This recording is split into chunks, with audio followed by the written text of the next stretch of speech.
Hello, আসসালামু আলাইকুম। আশা করি সবাই ভালো আছেন এবং সুস্থ আছেন। আপনারা সবাই অবগত আছেন, গত বৃহস্পতিবার আমরা বৈষম্যহীন বক্সিং ফেডারেশন গঠন এবং সংস্করণ আন্দোলন এবং রাষ্ট্রীয় সম্পদ সংরক্ষণ কমিটি থেকে একটি সংবাদ সম্মেলন করি, যেখানে আমরা আমাদের 11 দফা দাবি পেশ করি এবং আমরা 72 ঘন্টার সময় নির্ধারণ করে দিই।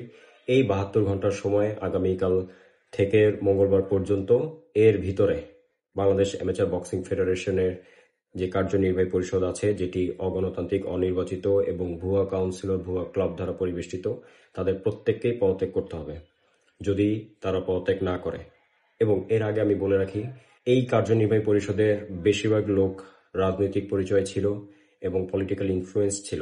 তারা বেশিরভাগই পলাতক, এবং যারা পলাতক রয়েছে আমরা ধরেই নিব তারা পদত্যাগ করেছে, এবং যারা এখনো পদত্যাগ করেনি তাদেরকে বলবো 72 ঘন্টার ভিতর পদত্যাগ করতে এবং একটি বৈষম্যহীন বক্সিং ফেডারেশন গঠন করার জন্য আমাদেরকে সাহায্য করতে।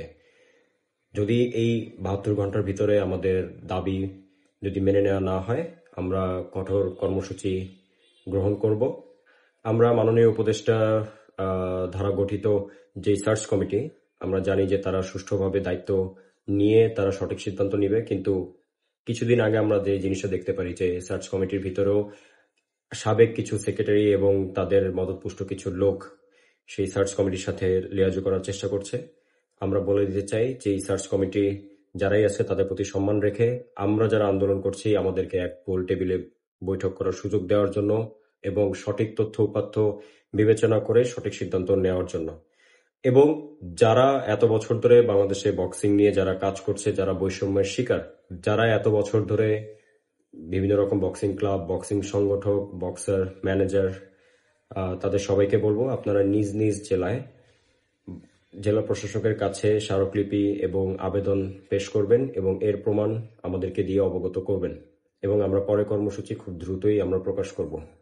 সো সবশেষে আমি বলে দিতে চাই আবারও, বাংলাদেশ অ্যামেচার বক্সিং ফেডারেশনের যে অগণতান্ত্রিক কমিটিটি রয়েছে তাদের প্রত্যেকেই আপনারা পদত্যাগ গ্রহণ করুন এবং আমাদের বক্সিং ফেডারেশনের স্বাভাবিক কার্যক্রম করার জন্য আমাদেরকে সাহায্য করুন।